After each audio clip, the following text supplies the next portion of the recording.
Hello, viewer. Meteorologist is here to drop some serious science on you.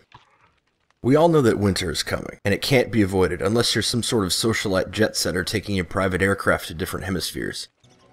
Winters come and go like clockwork. First we get a glorious 20 days of summer, then a gloomy 15 days of winter. Even before the first snows start falling, some of the local wildlife will begin donning their white wintry coats. By the time that happens, if you haven't at least started prepping for winter by stockpiling some food, even though food decays slightly slower when it's cold, you're probably up shit creek. As farms won't grow, berry plants slow their regrowth, and bees stop producing honey.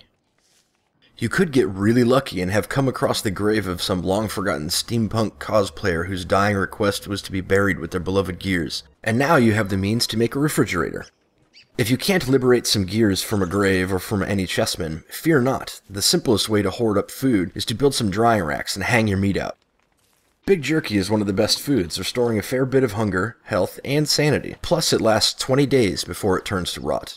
Little jerky is good too, and can be acquired in abundance by slaughtering defenseless rabbits. Now that we've covered the simple stuff, let's get on with the science. The main threat of an icy cold winter is the icy cold winter. The way body heat works is thus. Your body will thermoregulate to equalize towards the ambient air temperature. Stand out in the cold too long and you'll freeze your ass off and die. There are two early warning signs for this. The first is the slight crystallization accompanied by a flash freezing sound. Once the ice crystals reach their second stage, you'll begin taking health damage per second. If you get to this stage, quit fucking around and light something on fire. Preferably just a campfire or the entire forest. Warm clothing is the easiest way to delay the onset of hypothermia. There are 3 tiers of garments that will slow down your inevitable death by freezing.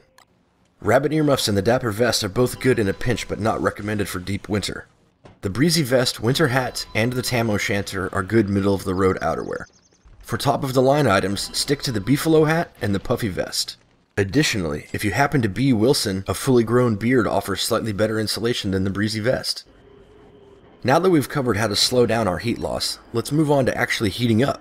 Your best bet for raising body temperature is a big f***off fire. Either a stage 4 campfire or a stage 4 fire pit will do just fine. In a pinch, you can light trees or items on fire. For travel, it is recommended to carry a heat stone that has been roasted next to a fire until it is orange hot. In my professional opinion, it is best to make 2 heat stones and leave one next to the fire so you can swap them around as you go about tasks within your base. Now that you've checked warmth and food items off your list, it's time to test your mettle and try and fend off the icy tendrils of a slow death from freezing and attempt to beat back the encroaching famine by subsisting on the meagerest of diets.